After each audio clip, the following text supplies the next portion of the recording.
সম্মানিত সুধী, বাংলাদেশে প্রচন্ড গরম পড়েছে। আমরা পত্রপত্রিকায় দেখতে পাচ্ছি যে প্রচন্ড তাপদাহে মানুষের নাভিশ্বাস, এবং বিগত প্রায় 25 বছরের গরমের যে রেকর্ড, সেই রেকর্ডকে ছাড়িয়ে তাপমাত্রা এতটা উচ্চে চলে যাচ্ছে যে মানুষের জন্য কষ্ট হয়ে যাচ্ছে। সো আমাদের উচিত আল্লাহ তাআলার কাছে বৃষ্টি নাজিলের দোয়া করা। আমি সবাইকে বলবো যে আপনারা এই বেশি বেশি পানি পান করুন, যাতে করে আমাদের ডিহাইড্রেশনের সমস্যা না হয়ে যায়। এবং আল্লাহ রাসূল সাল্লাল্লাহু আলাইহি ওয়াসাল্লাম প্রচন্ড গরম এবং তাপদাহ থেকে বাঁচার জন্য আল্লাহ তাআলার কাছে বৃষ্টির জন্য দোয়া করতেন। আমরা যেন বেশি বেশি বৃষ্টির জন্য দোয়া করি।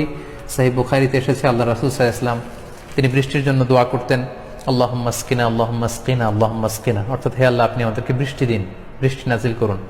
এবং এটাকে ইস্তিসকা বলে। ইস্তিসকার সালাতও তিনি পড়তেন। ইস্তিসকার সালাতে রাসূল সাল্লাল্লাহু আলাইহি ওয়াসাল্লাম 2 হাত তুলে দোয়া করতেন। এবং দোয়া করতে করতে করতে করতে আমরা তো এইভাবে হাত তুলি, আল্লাহ রাসূল সাল্লাল্লাহু আলাইহি ওয়াসাল্লাম হাত তুলতে তুলতে একেবারে অনেক উপরে হাত তুলে ফেলতেন, ফলে হাত্তা ইয়ারা বায়াদু ইবতাইহি, রাসূল সাল্লাল্লাহু আলাইহি ওয়াসাল্লামের বগলের শুভ্রতা সাহাবারা দেখতে পেতেন।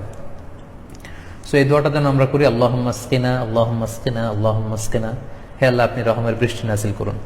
সহিহ মুসলিমের বর্ণনা এসেছে রাসূল সাল্লাল্লাহু আলাইহি ওয়াসাল্লাম পড়তেন আল্লাহুম্মা আগিসনা আল্লাহুম্মা আগিসনা আল্লাহুম্মা আগিসনা, অর্থাৎ হে আল্লাহ আপনি বৃষ্টি নাজিল করুন, বৃষ্টিতে আমাদেরকে সহায়তা করুন, সাহায্য করুন। সুনানে আবু দাউদের বর্ণনায় আরেকটি চমৎকার ফ্রেজ এসেছে, যেটা পরে রাসূল সাল্লাল্লাহু আলাইহি ওয়াসাল্লাম বৃষ্টির জন্য দোয়া করতেন। সাইয়েদনা জাবির রাদিয়াল্লাহু তাআলা আনহুর বর্ণনায় এসেছে আল্লাহর হাবিব সাল্লাল্লাহু আলাইহি ওয়াসাল্লাম বলেন আল্লাহুম্মা আসকিনা গায়সান মুগীসান মারিআন মুরিআন নাফিআন গায়রা দারিন আজিলান গায়রা আজিল, অর্থাৎ হে আল্লাহ আপনি আমাদেরকে বৃষ্টি দিয়ে সাহায্য করুন, বৃষ্টি নাজিল করুন।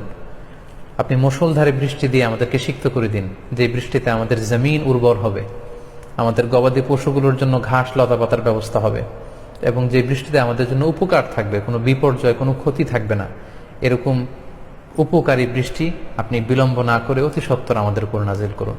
তাই আমরা এই গরমের তাপদাহ থেকে বাঁচার জন্য যেন আল্লাহ তাআলার কাছে সলাতুল ইস্তিসকা পড়ি, বৃষ্টি নাজিলের এই দোয়া করি, এই গরম থেকে বাঁচার জন্য আল্লাহ তাআলার কাছে যেন আমরা শান্তি কামনা করি।